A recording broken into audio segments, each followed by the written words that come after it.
जो blood donate करवाते हैं या कोई भी कैंप लगाते हैं, उसमें आपको किन-किन तरह की कठिनाइयाँ आती है? थोड़ा इस बारे में बताएँ तारिक जी।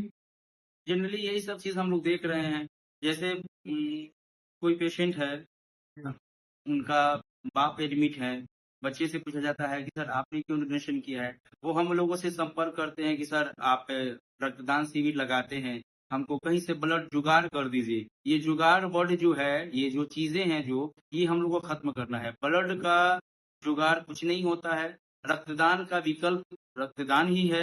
यानी ब्लड जब भी आप रक्तदान देते हैं, 2 चीज़ें केस आती हैं। अगर हम अपनी आपातकालीन स्थिति में जो हमारे टीम मेंबर है उनके द्वारा उनके डोनर कार्ड अगर आपको मदद करते हैं, हम लोग उनको मरीज को यही संदेश देना चाहते हैं कि आपातकालीन में आप हमसे अगर ब्लड ले रहे हैं, तो 2 दिन, 4 दिन, 5 दिन या 1 महीने के बाद या जब हमारा कैंप ऑर्गेनाइज होता है, आप खुद अगर स्वस्थ हो चुके हैं पूरी तरह से तो या आप दें या आपके फैमिली मेंबर में या आपके रिलेटिव्स या दोस्त वगैरह जो हैं, किन्हीं से 1 यूनिट की भरपाई कीजिए, जिससे ये कारवां चलता रहे। बहुत सारे लोगों में नाराज़गी भी पैदा होती है। लोग चाहते हैं कि डायरेक्ट हम एक बार कॉल करें और हमको ब्लड मिल जाए।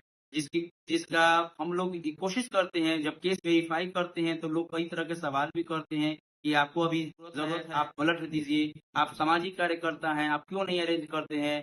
तो ये चीज़ हम लाउडली बोलना चाहेंगे और ऑनेस्टली स्पीकिंग कि ब्लड जैसा कि आप बताते हैं कि ब्लड का विकल्प ब्लड ही होता है। अगर कोई खून दे रहा है, तो उसकी भरपाई ब्लड देके ही हो सकती है।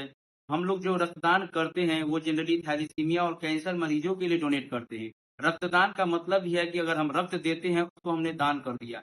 फिर उसपे हमारा हक अगर नहीं है, ठीक है, अगर हमारे साथ कोई या हमारी टीम से जुड़ा हुआ कोई मेंबर को ब्लड की ज़रूरत पड़ती है, तो अपने जो दूसरे टीम मेंबर हैं, जिनका 3 महीने से ज़्यादा का अंतराल हो चुका है, उन लोगों को हम लोग आगे करते हैं। हम लोग देखते हैं कि जो ब्लड ग्रुप मरीज़ को चढ़ाना है, वो ब्लड ग्रुप ब्लड बैंक में है या नहीं, उसके बाद फिर हम लोग दूसरा ग्रुप देके एक्सचेंज करते हैं। जनरली ये सब चीज़ें हैं। ब्लड देने से लोग डरते हैं, ये बोलते हैं कमज़ोरी हो जाएगा, हम बीमार हैं या हमको लगता है तो ब्लड ग्रुप पतला-दुबला दिखने से नहीं होता है। उसके पहले 3-4 पैरामीटर होते हैं। पहले आपका एज बाउंडेशन मिनिमम 18 होना चाहिए। आपका वेट एक नॉर्मल वेट होना चाहिए अकॉर्डिंग टू आपके एज। उसके बाद आपकी बीपी नापा जाता है।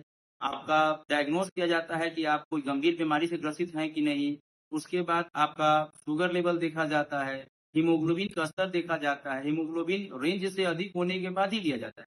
ऐसा नहीं है कि आप डोनेशन करना चाहते हैं और डायरेक्ट आपका ब्लड निकाल लिया जाता है। ये 3-4 चीज़ें हैं जो हम लोग पूरा करते हैं, उसके बाद ही उनका डोनेशन कराते हैं।